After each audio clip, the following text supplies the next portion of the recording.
Yo! What's up mga pare ko? Ayan, good morning mga pare ko. Ngayong araw mga pare ko, i-share natin video ngayon is yung ating halaman, itong ating sili. Paano nga ba mag-alaga ng sili? At paano nga ba i-survive yung mga sili na kinakain ng hayop o mga insekto? Mga pare ko, kung paano natin ito i-survive sa mga insekto at kung bakit ganito na sila kalalaki. Siguro hindi ako nagkakamali mga pare ko, yung edad na nito is mga 3 months old, tapos hindi pa siya namumunga. So, gawa ng ayun, dinalingan na insekto, pero na-survive naman natin sila dahil sa ating pinang-spray na malatayon. Yung isang sikreto mga pare ko, So, ayan nga mga pare ko, ito na yung ating gagamitin na pang-spray, itong malatayon. Yung sikreto para hindi na kainin ng hayop or insekto yung ating halaman, yung sili natin, So itong malatayon is may nakalagay naman dito kung pwede siyang pang sili. May nakalagay naman siya dito. Tapos yung water niya is 16 liters nga, then 3 scoop, yung parang 3 kutsara. So itong timbangan na to is maliit lang. So siguro mga 10 liters lang to. Ang gagamitin natin is siguro isang ganito lang, isang takip lang. Ayan. Medyo dangerous ito mga pare kasi lason talaga to. So mag-iingat na lang kayo. Dapat pag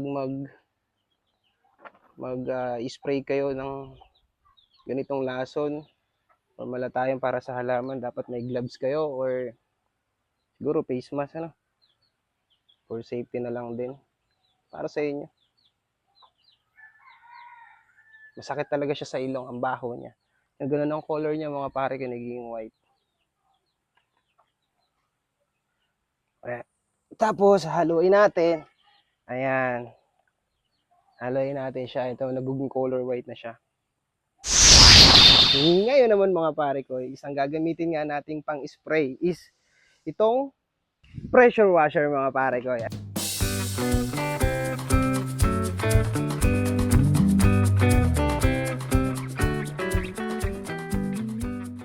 At ngayon naman mga pare ko, isa-assemble na nga natin yung ating yung pressure washer, yung ating gagawin pang spray. Ayan. Dun sa ating halaman. Sumuntakin mo nga yun, pwede pa lang ipang spray ito sa halaman. Hindi lang pang washing ng sasakyan. Pwede rin sa halaman. Nakagandahan lang talaga dito mga pare ko sa pressure washer. Pag itong pinang-spray siguro natin sa halaman, kahit yung mga singit-singitan, mga dahon-dahon, talagang tatamaan ito, Ayan. Haba, Okay. Let's go. Okay, ayan. Mantakin mo nga talaga mga pare ko, Hindi lang pang sasakyan, pang halaman din syempre. So, try na natin kung pwede nga talaga. Okay. Tubog na natin dito sa ating lason.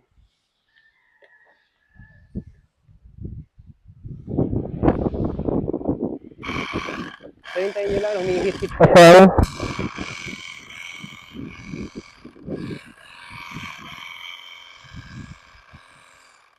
Ayan na. So, mahangin. Dito tayo. Gandahan niya mga pare ko. Kitang-kita nyo. Kahit yung mga singit-singit niya, nadadali talaga. Yan. So, syempre, dapat lagi din natin didiligan ito mga pare ko. Kasi gusto nila ng tubig, kung napapansin nyo mga pare ko, meron siyang base, tapos nasa black bag lang siya. Hindi ko siya binaba sa lupa. So, lalakihan ko na lang siya din ng plastic, Yan.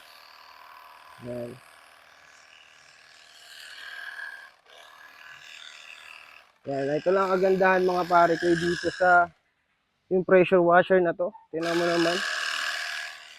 Pwede siyang ipang spray ng halaman natin.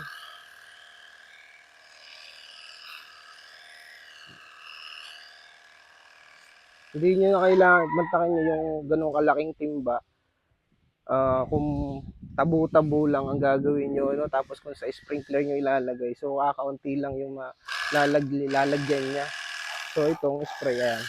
Itong Itong pressure washer natin talagang kahit ilalim ay dali. Ayan.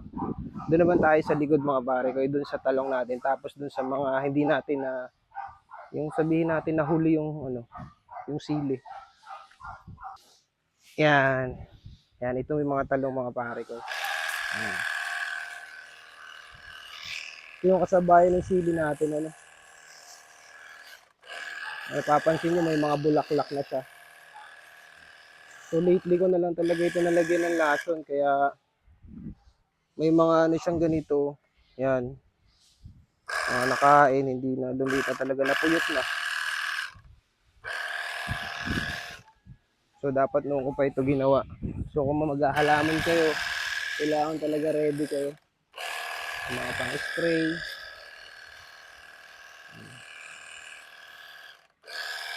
Magandaan ng mga pare ko sa pang-spray na to is, ayan, kahit yung mga ilalim talaga is ma-sprayan niya. Ano? Ayan. Siyempre, alagaan niya rin sa dilig. Ano?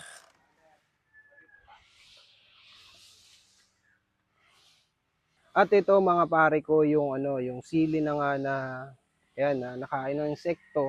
Yan, hindi ko siya na-sprayan. Yung mga nakababa na sa lupa, itinanim ko na talaga sa baba yan. Yan, itsura niya. Yan, ganyan ang mangyayari sa mga sili o sa ating halaman kapag hindi talaga naalagaan. Ayan, kagaya niyan, may mga maliliit. So ngayon mga pare ko, pipilitin nating ma-survive yung ating sili na dinali talaga ng insekto, no, ng hayop na ire. Ayan, i-spray na natin siya.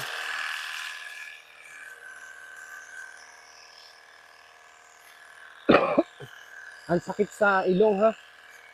Dapat talaga naka-ano kayo, naka-mask kayo. Kung hindi nyo kaya yung amoy, talagang pagsasaktan kayo ng sikmura. Sasaktan kayo ng tiyan. Maging doble ingat din tayo para sa sarili natin. Huwag nyo na ako gayahin. Ako'y matigas ang ulo. Ayan. Tsaka mahangin. Ayan. Yan, sana ma-survive pa yung mga sili natin. No? Yung mga natira. Ayan, kagaya niyan. No? So may mga tanim din ako mga pare ko na ano ha. Nilagay ko na lang sa Wilkins siyang pinutol ko. Like ganare. Ayan. Meron din siyang mga sili dito. Ito, nito ko na lang din to na-sprayan. Ano? Kasi nga, busy sa trabaho, hindi ko na malagi na-sprayan. Hindi ko na nadidiligan. So, sobrang daming gawa. Sobrang daming gawa sa buhay. Busy. Ayan. Mantakin yung mga pare ko, yung isang timba natin. Tapos may tira pa siya doon. Ayo, di ba? Yun lang yung kagandahan dito sa pressure washer, mga pare ko. Ayo. Pag binuhos, pag yung kahit yung singit-singit niya, ayan. Ayun, talong natin namumulaklak na. So, ayan. Sana magkaigi na siya, magtabunga na. Ayan. So ayun mga pare ko, hanggang doon lang yung video na yun mga pare ko. At na-spray na natin, nakita nyo na kung paano natin na-sprayan yung ating sili or halaman ng ating lason. Gamit nga ang ating pressure washer. So mura lang mga pare ko sa Shopee. Ayan, 2 battery. Pag meron kang 600 pesos, makakabili ka na nito. So ayun lang. Lagi nyo aalagaan sa dilig, sa tubig yung ating halaman. Then, kung makikita nyo, may pandong pa. So, ayun, ganito mag-alaga mga pare ko. Ano, lalagyan nyo ng bubong kasi ayaw ng sili ng sobrang init. Tapos ayaw ng sili na sobrang tuyot. Siyempre, papaarawan nyo naman kahit papaano. Kaya ganito lang yung bubong niya. So, hanggang doon lang mga pare ko. Kung nagustuhan nyo itong video na to mga pare ko, kayo nang bahala. Subscribe nyo naman yung YouTube channel ni Pareng Tex. Kita-kits tayo sa susunod na video natin mga pare ko. Paalam!